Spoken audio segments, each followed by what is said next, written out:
C'est vrai qu'on a souvent entendu une critique des pédagogies dites alternatives, pédagogie active, sur justement le supposé élitisme qui produirait. Alors c'est intéressant d'essayer de comprendre pourquoi, parce que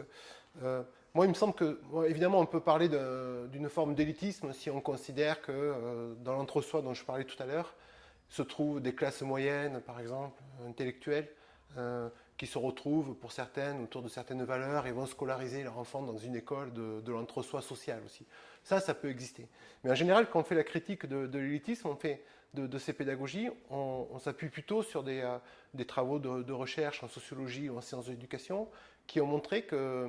les écoles qui, entre guillemets, pratiquent des pédagogies actives sont souvent moins bénéfiques aux enfants de milieux populaires que des pédagogies dites traditionnelles, ou qu'on va appeler pédagogie explicite. Voilà. On s'adresse à des enfants qui sont déjà outillés intellectuellement ou sur le plan langagier, ça peut fonctionner. Mais quand on s'adresse à des enfants qui ont besoin de construire des compétences très particulières, ne serait-ce que pour raconter, argumenter, ça ne va pas de soi de savoir argumenter. Mais quand on regarde ce type de compétences-là, on s'aperçoit que quand la pédagogie est invisible et qu'on n'explicite pas forcément ce qu'on est en train de faire, ce qu'on est en train d'apprendre, alors on met particulièrement en difficulté les enfants de milieux populaires qui sont moins outillés que ceux des classes favorisées, entre guillemets, sur le plan, en tout cas, du langage scolaire et sur le plan cognitif. Ce qui devient élitiste, c'est une appropriation de ce travail-là.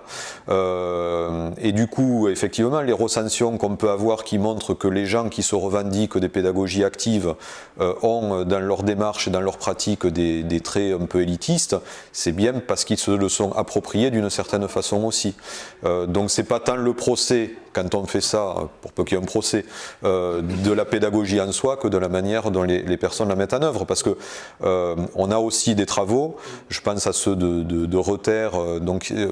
Yves Reuter, c'est un chercheur de Lille qui est allé évaluer en fait une mise en place d'une pédagogie dite freinée en milieu populaire, hein, dans un quartier populaire de Lille, et c'est toute une équipe qui s'est mise au travail vis-à-vis d'enfants dans une école qui était soumise à des phénomènes de violence, de problèmes très forts d'apprentissage sur tous les domaines, et ils ont fait un travail un peu sur le long terme d'études de comment évoluer les enfants, etc. Et ils ont plutôt mis en évidence des aspects positifs, y compris sur le fait qu'il y avait un nivellement social par le haut, quoi. Voilà.